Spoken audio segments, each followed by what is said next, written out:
Good afternoon, everyone.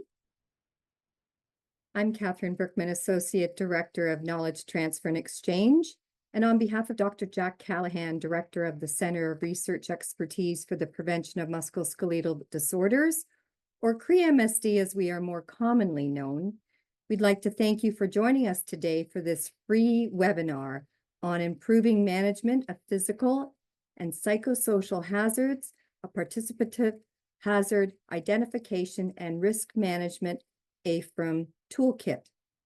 We are grateful to the Ministry of Labor, Immigration, Training and Skills Development for our funding, which supports the delivery of these webinars, and to our presenters who provide their expertise. CRE-MSD has recently switched video conferencing platforms and is now using Zoom to host these webinars. Please bear with us should we need to address any technology issues that occur during the webinar. This webinar will be recorded, with the recording being made available to you, along with the presenter slides, shortly after today's webinar. Participant names will not be visible in the recording of the webinar. The format of today's webinar is as follows. The presentation will be given, after which time we will have 10 to 15 minutes for a question and answer period with our presenter. Please refrain from using the raise hand button, as we will not be monitoring this feature or any other meeting reactions. During the question and answer period, we ask that you type your questions into the chat. The chat feature can be pulled up on your screen by selecting the chat button in the control panel that appears near the bottom of your screen. I will relay these questions to our presenter, or a similar question should we have duplication of themes. Your video is disabled and you will be muted for the entire presentation to ensure there is no background disruption noise. Should you have a pressing question or issue, such as a technology glitch that cannot wait until the end of the presentation, please type this into the chat and we will do our best to address it right away. After the webinar, you will be sent a link to an evaluation. Please fill this out, as it will assist us in the future delivery of our webinars. Thank you so much for joining us today, and if you have not already, please check out our redeveloped MSD Prevention Guideline for Ontario website at msdprevention.com. And we hope you will join us at our upcoming webinar series on an overview of safe patient handling and mobility regulation across the United States, March 10th and April 23rd. Now it is my pleasure to introduce to you our presenter today, Dr. Jodi Oakman. Professor Jodi Oakman is the leader of the Center of Ergonomics and Human Factors at La Trobe University in Australia.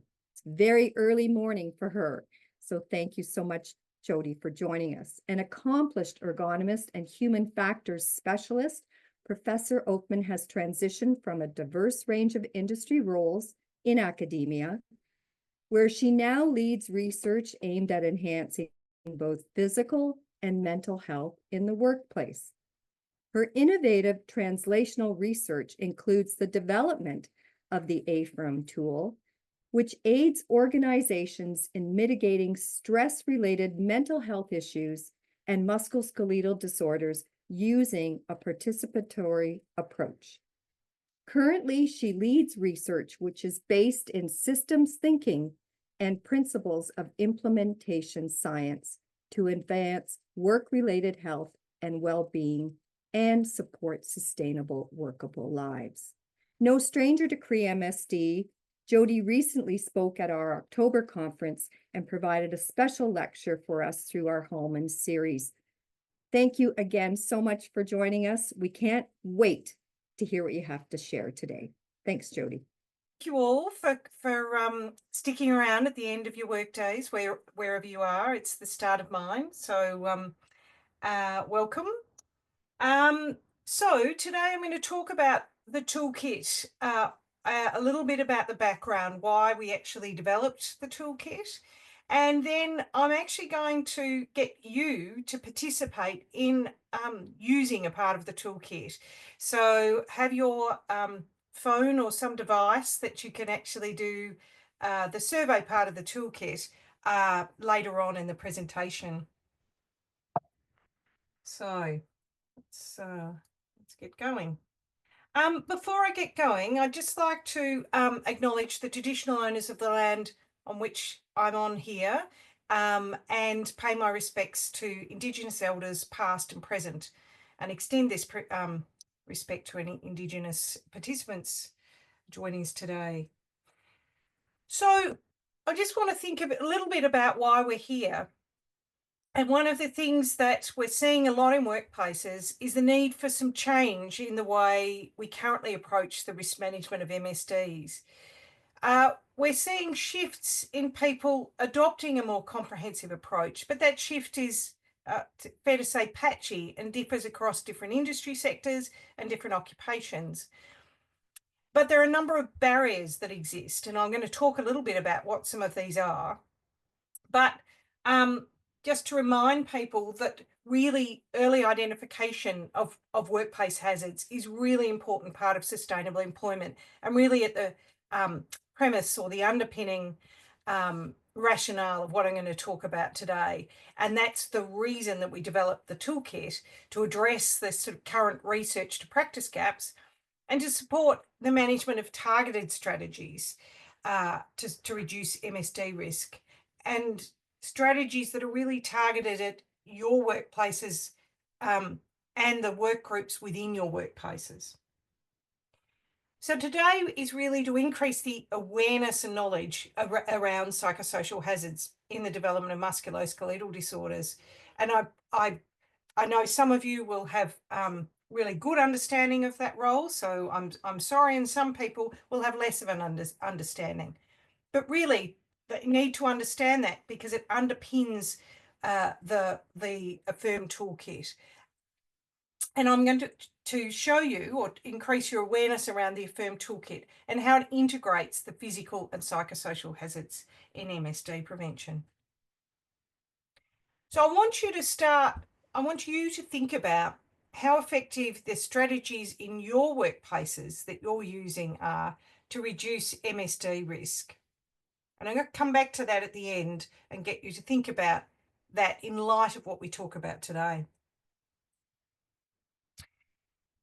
So I'm not going to labour on what are musculoskeletal disorders, because I presume that most of you that are here because you know what they are and you're interested in trying to prevent them in your workplaces.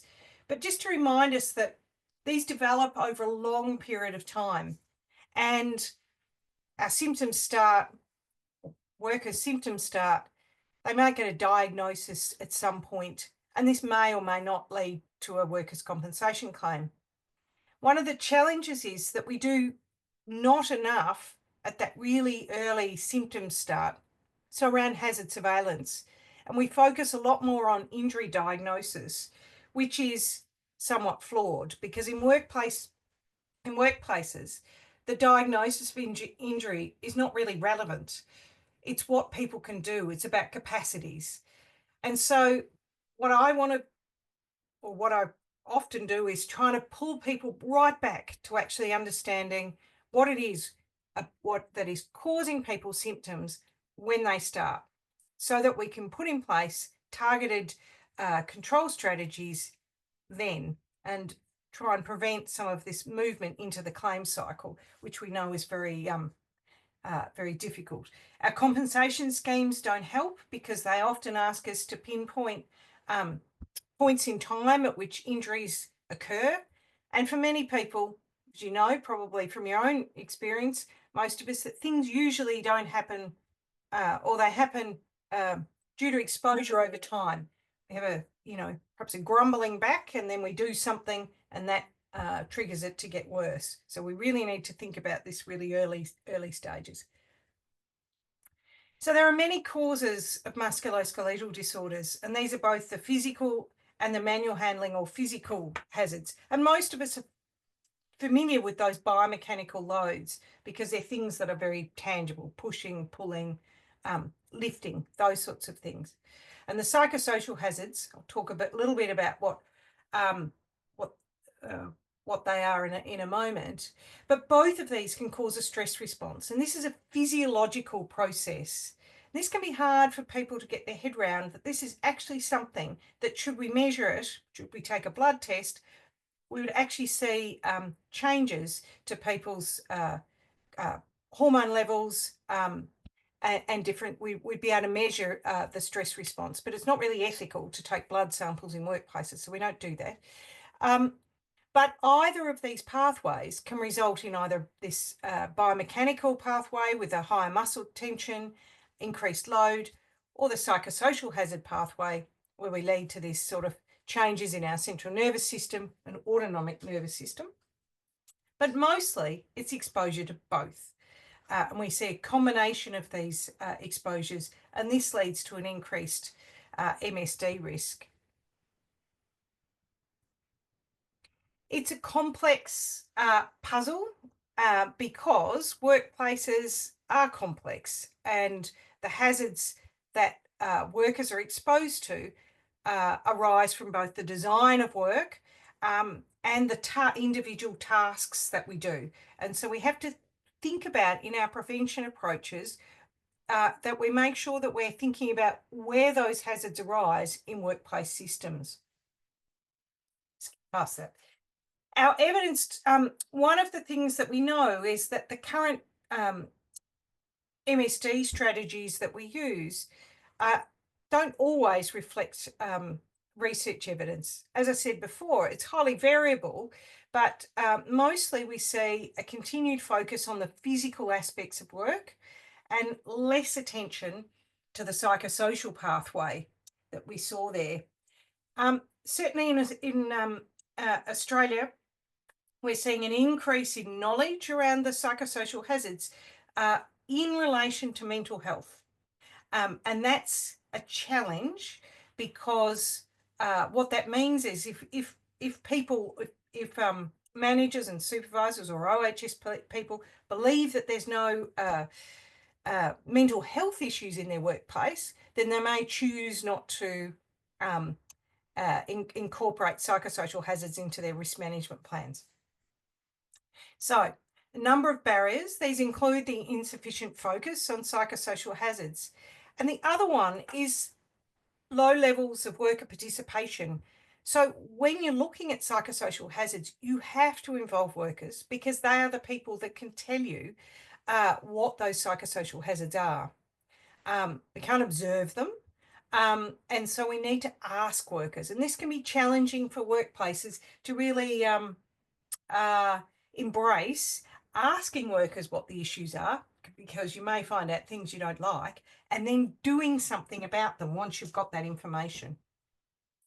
And this focus of attention on a single event, rather than thinking about those different levels in the workplaces where those hazards might arise, and channeling worker-focused solutions. So those low-level controls around using training as a solution, such as how to lift training, which does not have sufficient evidence to support its effectiveness. So I said I'd just expand a little bit on these psychosocial hazards, and these can be about the organisational aspects of work, working hours, workloads, the design of work, how much control people have, how fast people need to work, and conflicting work demands. So how do I decide what I need to do? And then there's these social context, like the communication, how well we get on with our co-workers and our relationships with our supervisors, so vertical and horizontal relationships. So our current approaches often don't take this systems approach. So thinking about those different levels that we need to control, not using the hierarchy of risk control. So using the highest level risk controls rather than focusing on the training. Another barrier is this management commitment or organisational culture and climate, which are embracing a change in the way you actually do things. So, for example, if you're going to ask workers about psychosocial hazards, this might involve some you know, feedback on perhaps how managers are communicating with their workers, and that can be challenging. So it's good to think about these, how you're going to manage this in workplaces, and I'll talk about that in relation to APHIRM. I talked about worker participation, the role of legislation, codes of practice, and related documents. As I said, one of the challenges we see is that often, because of the psychosocial hazards are often compartmentalized and associated with these mental health guidance materials, workplaces can get very confused because they think that they separate the management of musculoskeletal disorders and mental health disorders or stress-related mental health. And when they deal with them separately, sometimes they deal with them in separate departments. And the guidance material around can sometimes perpetuate that problem. And a big thing is about the competencies in MSD risk management. And that's about us, people working in the field, OHS, people, ergonomists, because we need to have an understanding of what psychosocial hazards are and use that evidence in our practice. So you being here is clearly a commitment to actually, improving your knowledge around MSD risk management. But that's about, making sure our competencies and our understanding of what the research evidence is stays up to date. I talked a little bit, I'm not going to dwell on this because it's difficult, but it is really important to think about the different levels in the system, so you understand what's driving perhaps some of the reporting that one's saying, or the understanding what drives hazards, because what we see in what workers are reporting can be driven by things that are outside of the organisation. The state of the labour market influences what's happening at worker level. If workers feel they aren't able to move, that can determine what perhaps claims reporting. So it's really important to think about when we're directing our controls that we've identified where they're occurring. So are these things around job design? So is it how work's being allocated? Or is it about the actual task that people are doing? And so do the controls need to be more specific to that task? So I'm going to shift gear and talk about the APHIRM Toolkit, because I'm keen for you to get on and do something. We developed the APHIRM Toolkit. We started a long time ago now. I can't believe, more like 15 plus years ago. And that early work was really around trying to encourage the regulators and testing feasibility of actually surveying in workplaces around psychosocial hazards and physical hazards, and using that work to actually develop a tool. And as with all research, funding is difficult, and so it took us a while to actually do enough projects and gather enough funds to actually be able to develop the online toolkit that I'll show you today. On our website, this is for me to remind you, if you're keen on reading further, there are a number of research articles which underpin the sort of work we do. The toolkit has two, it has one focus is for actually workplaces to be able to use the toolkits freely available in workplaces for prevention of musculoskeletal disorders and stress-related mental health. But underpinning that, because we are a research institution, we really are committed to actually using research to understand what's happening, how it's working, and what's not working, and then use that evidence to actually, make changes. So that's by way of saying there are plenty of things on the website to read. So the toolkit is evidence-based. It brings together both risk from physical and psychosocial hazards. It's the only one in Australia that does that. and it's only one of a couple worldwide, and ours certainly has the most comprehensive range of psychosocial hazards in association with MSDs. It involves high levels of participation from both workers and other stakeholders, so the supervisors and the managers. And it follows a risk management cycle. And that was really important because that's what workplaces use for MSD prevention. And so we wanted to make sure this was fitted with people's mental models, thoughts about how you manage risk. And it provides benchmarking data. So you benchmarking from the first survey to the second survey, but also between other jobs or occupations. So organisations can compare how their hazards are to others. There are 5 stages to the toolkit. The most important is actually plan and prepare and getting started, because this is where you've got to convince your workplace that they need to do something differently and they need to commit to actually undertaking the toolkit process, and that if there are changes identified, that they're actually going to do something about it. Because I think we all know that in workplaces, things can, we can get attracted to the most shiny thing and go and do that, and then we do that for 5 minutes and then something else. And workers get a bit sick of that. They get a bit sick of responding to surveys and they say, well, nothing happens. And so it's important that commitment up front is actually gained and then hopefully sustained throughout the process. But this first stage is, I think, the hardest, but also the most important, because if you set that up properly, it makes the following steps much, easier. I won't say much easier, but easier. I'm going to skip straight to this to show the list of items. There are 2 parts to the toolkit. One is where you can just choose to address musculoskeletal disorders, and the other one is around musculoskeletal disorders and stress-related mental health. The full survey set has 59 items, 12 of them are physical, and the others are around psychosocial hazards, including bullying and harassment and vibration. And what we look at is the relationship between those hazards and discomfort and pain or stress.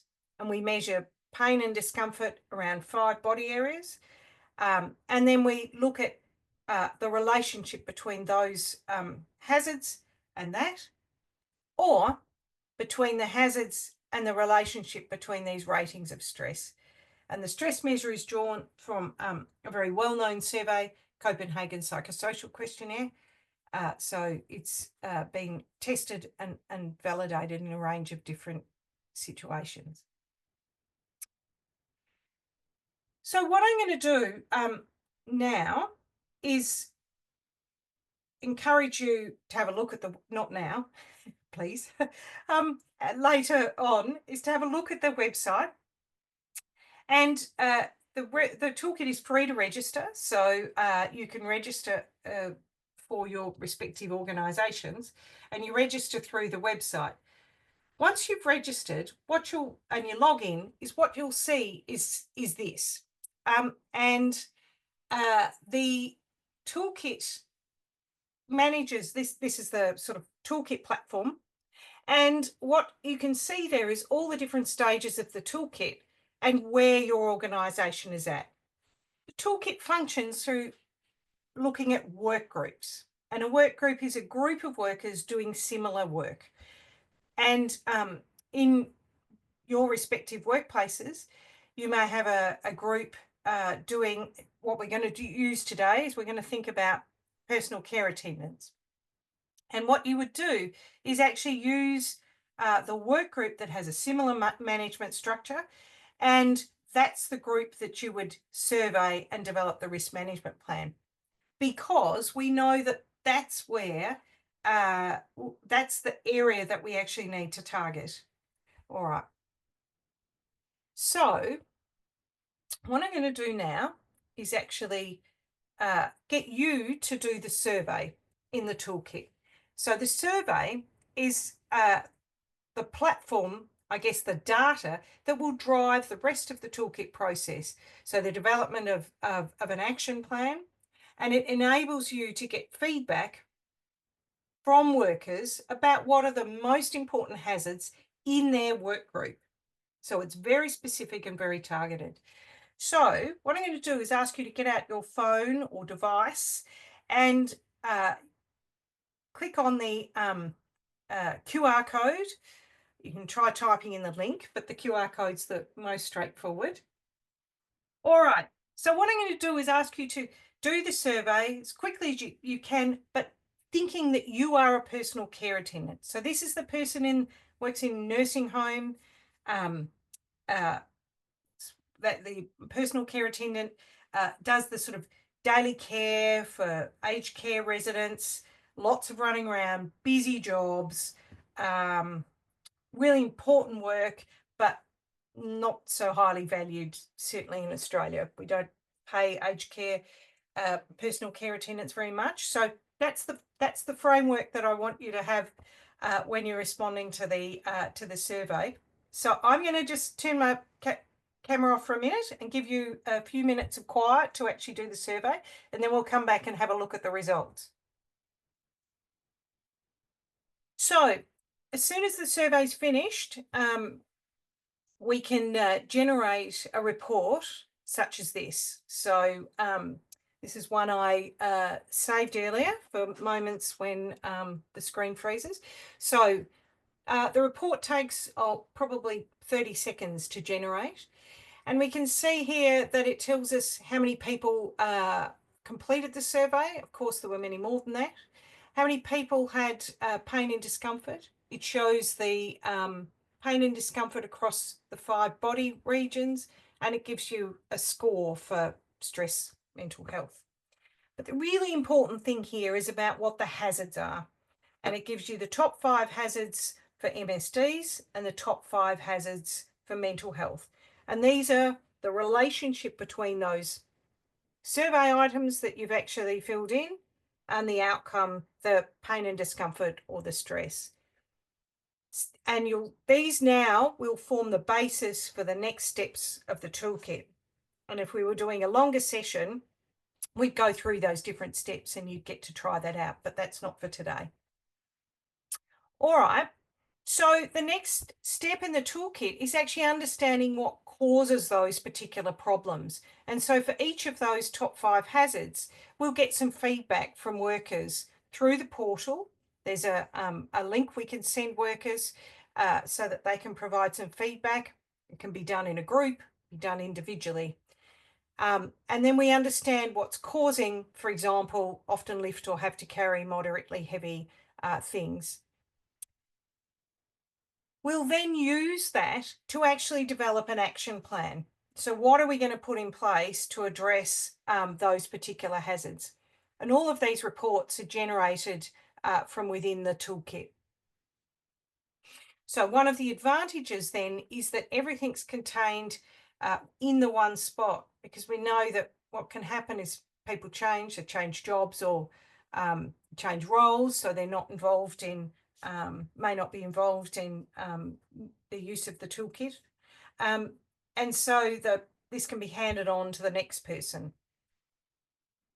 All right, and this is just another example of all the reporting that's available within the toolkit.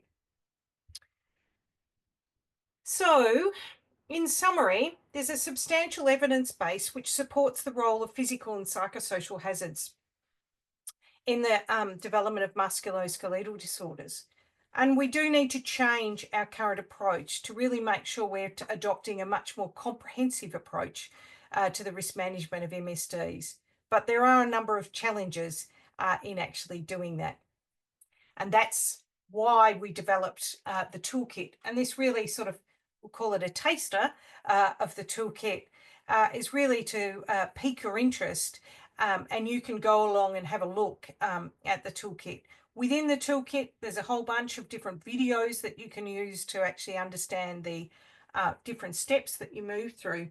But in designing the toolkit, we really were clear about providing lots of resources within the toolkit, which actually helped at each point in time that you're at. So not giving you all the information at once, you can step through it, and it's there to remind you how to do it. What do I need to do? How do I engage people to actually utilize the toolkit? So just to give you a little snapshot of who's using the toolkit, and of course, as soon as I make a slide like this, it's out of date. So we've probably got closer to 10,000 people surveys which have been commenced. A lot of healthcare and social assistance. That's sorry. That's because we've done a lot of work with those sectors, and we have a lot of contacts there: mining, manufacturing, transport, postal and warehousing, and others. So it can be used by a whole range of different different sectors. All right, so I want you to think about, are you actually using current evidence to inform your practice in managing MSDs? Or if you're working externally to workplaces, what are you observing? And how can you make changes to what you're currently doing to improve the prevention of musculoskeletal disorders?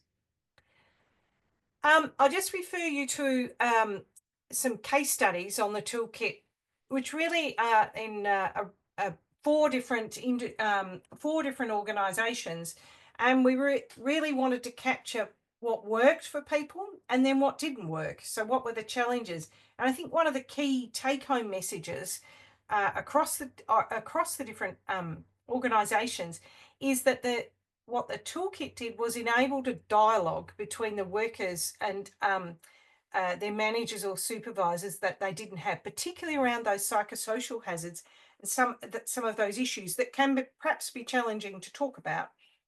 The toolkit gave them that avenue to actually use that, but I encourage you, that's freely available on our website. All right, you don't need to do that. So thank you, and we should have, yes, good, 10 or 15 minutes for questions, because that's where I can really address specifically what you want to know. So I look forward to taking your questions.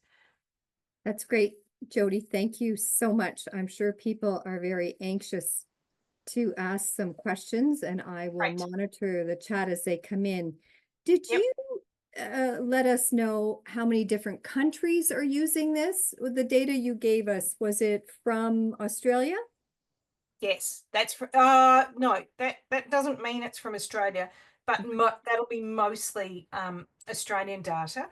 So in 2019, we launched the toolkit for musculoskeletal disorders, and at the beginning of 22 years ago, we released the expanded toolkit for MSDs and MHDs.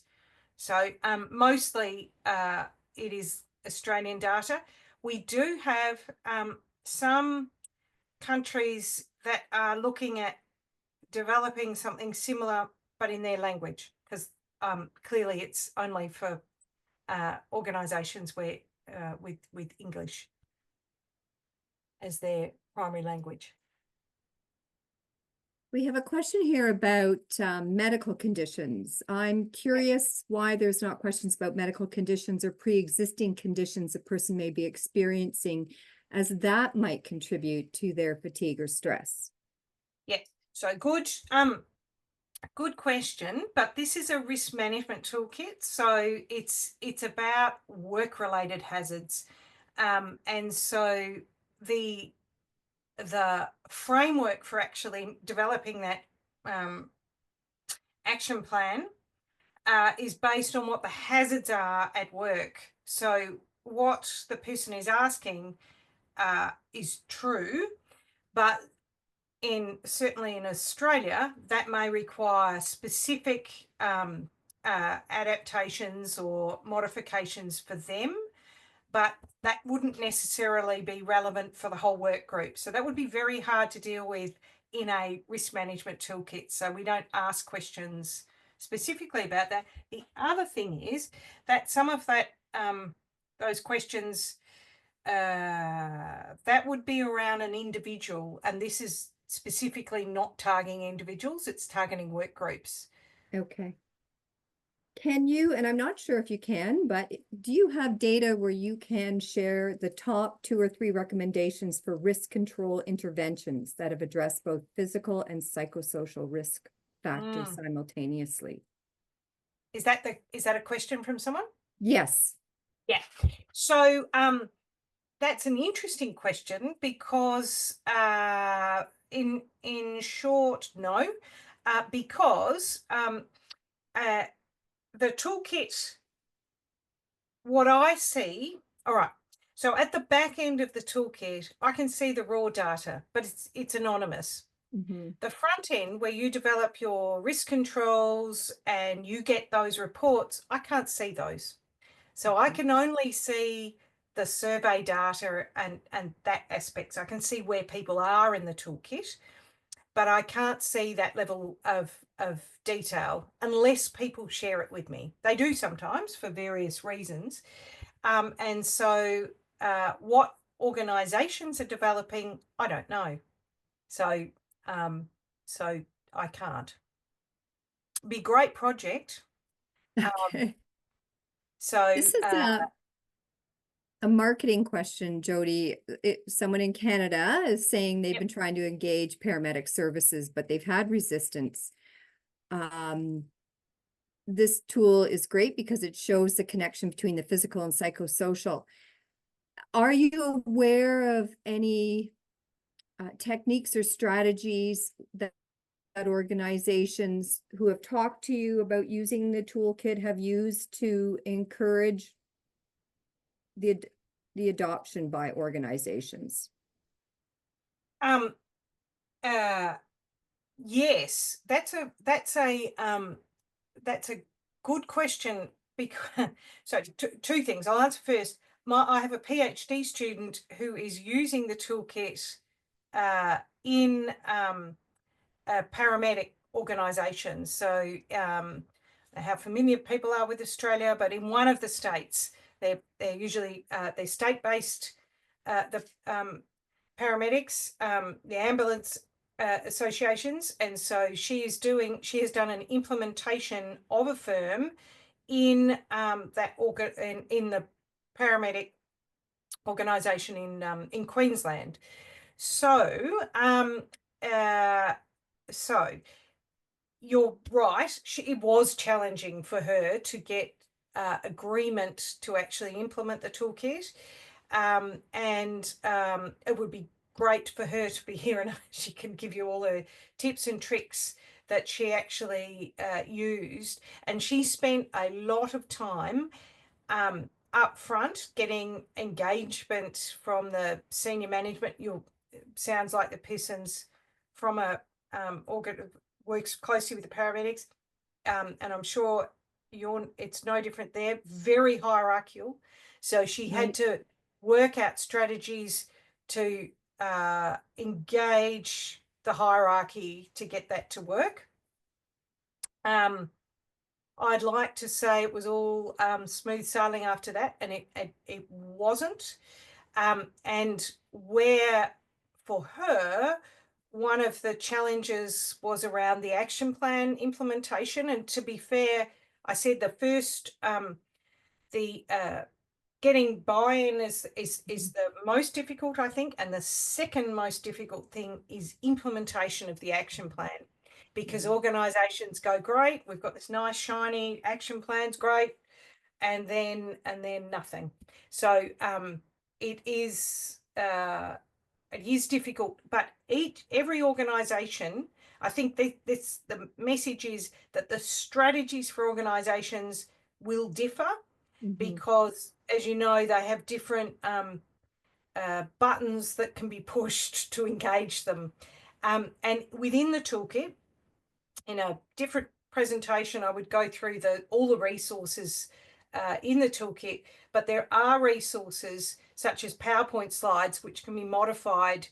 They've got general data in them, but they've got you can put your own organizational data in to use them to help engage senior management. So would there be some resources to assist people in working through an action plan? We provide a whole bunch of different resources around at each of the stages. So we're Okay. developing the action plan. So in actually back to the question before, there Yeah. is a whole resource in the toolkit which it actually helps you think through for each of the hazards what might be good quality controls. So really trying to think about design change or how to think about the sort of high level controls rather than, you know, just focusing on training. So that's within the toolkit, and you can download it to have a look. Our Thinking with regulator, when they thinking first with my CRE-MSD hat on, Jodi, would those resources that you're sharing have been evidence-based or peer reviewed? Or is it from gray literature or? well, the toolkit's based on data and Right, you know, right. evaluation. The resources themselves are based on helping the resources refer to other resources. So sometimes we have links out to other regulatory guidance, and the risk control guidance is developed from the toolkit. So that's a bottom up Okay. approach. Okay. That's helpful to know. And I'm thinking that if it's possible, if you send us to Bettina the name of the doctoral student, if you ask her or him if they be agreeable, then we can connect the individual who was interested in that question related to paramedics. Yeah, she'd be happy. I'm sure. I will ask her, of course, but I'm sure she would be happy to talk about what she did and what she's doing. She hasn't finished yet, but she's Okay. Unions. How yes. open are Okay. unions for adopting this toolkit? Are you aware of anything? So in the when you set up the group who are going to run the toolkit, within the toolkit, we advise on who should be involved in that. And if it is a unionized workplace and appropriate, then the suggestion is to engage the union rep. We have health and safety reps. Okay.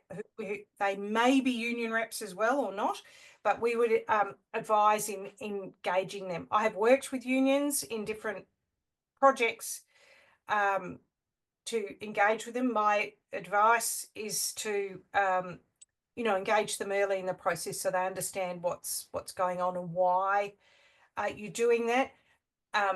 If someone hasn't asked a question, it usually comes up about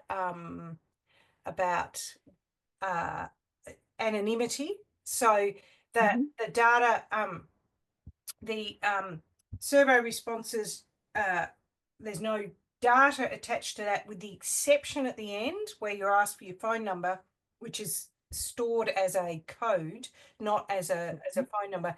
And workplaces don't get that. That is only for us for research purposes, so that we can look at time 1 and time 2, so that we can actually evaluate sort of individual changes, but we don't know who those individuals are. So that's really important, because most people know in work, people can be apprehensive about filling in surveys, about the consequences of those. So it's really important that people understand that it is anonymous, that people can't be tracked. So the ultimate impact question here, do you have measurable evidence of MSD, MHD decreases from the use of the APHIRM toolkit within organization, and how sustainable those results have been? Yeah, that's a really good question. And we are currently negotiating for a project to actually evaluate. You need to do that over, you know, 3 years minimum. And so we can do that at we have a piece of work that is in progress at the minute, which is actually looking at that. So give us 6 months and I can talk about that in because the second round of the toolkit, one of the challenges is getting getting that second survey. Mm. So lots of people do baseline, they might do the action plan, might implement some of it, and then don't resurvey. So And then, typically, what's the timeline for the Mm. resurvey? yeah, the answer is that depends. Yeah. We would suggest that once you've implemented your action plan or some of your action plan, that you really want to wait 6 months to make sure that you're addressing, there's been some impact of those changes. So it depends how long it's taken, but I would say 12 months from start to finish. My advice is that once you start with the survey, that you try and do that as quickly as you can, just to keep some momentum, Right. things going, so people don't, get distracted by other things. But usually we'd say about 12 months from first survey to second survey. Okay, I'm going to end probably on this, going back to your response and the previous question on pre-existing health conditions. So Yeah. maybe you're going to have to explain again why you're not looking at it, and then, not able to correlate information from the survey related to pre-existing. This question says, given the prevalence of hypermobility, connective tissue disorders is estimated to be 1 in 600, and many people aren't aware they have them until a major health issue arises. Would this have the potential to skew the data? So, go ahead. So I think the issue is that is a different approach. Mhm. So you're managing that prevalence is a lot, but in a workplace, I think you have to think about the purpose of what you're actually trying to do. And one is what we're actually doing is we're dealing with work-related hazards. And I get that what the person is driving at. They're saying, well, okay, if someone's got a personal thing, it will impact their capacity to do things. So, or it might impact their, I think possibly they're thinking about how they respond to hazards in the workplace. We look at the work; those scores are averages in the work group. So it's unlikely if you had one person that would skew that, because you might get someone who is has particular problems in a work group. Mhm. But we look at the averages of those. The other thing is that because this is highly participative, you're actually getting feedback from the workers after you do the survey. And Right. so there is Right. opportunity. We used to worry about, well, what happens if we haven't asked a question? But actually, in our experience, I've sat in a lot of focus group, the feedback sessions afterwards. Most of the issues are picked up. So Right. even if it's not in the top 5, other things will come up and they'll say, oh, well, it's because, and this is the very sort of complex, multifactorial way in which things interact, which many tools that we use don't pick up. Mhm. And so by allowing the participative approach, you're less likely to miss things. Right. I'm not sure if that's going to assure that person at all, Yeah. but that's why. And if we started asking about a whole range of different medical conditions, Mhm. then that would be difficult, because the person then would be probably identifiable, and that takes away from the sort of underlying premise of this being a And the fact that you've got the post-test and people are able to, the implementation has been in place and they're now able to react to, did it make a difference? So Yeah. you're in fact capturing what that difference had, the impact, whether or not they had a pre-existing condition. And the fact is that the look at the hierarchy of controls that was actually implemented may have made a difference for that person, whether or not they had an existing Yes, that's right. condition. So I That's think right. Change is kind of, yeah. your expanding on that was very helpful. Jodi, we've run out of time. This was extremely exciting, and I think the evaluations are going to indicate that we want you to come back and do a little bit of a deeper dive with us. This is really, really exciting, and someone wants it into thank you. French. If you can find someone to fund into French, then very happy. That's the challenge. Yeah, That's it the is. challenge. Well, thank you so much, and I look forward to hearing from feedback on the evaluation, and maybe we'll see you again soon. Right. Thank you. Thank you Thank you so all. much. Thank you for having me. Cheers. Thank you.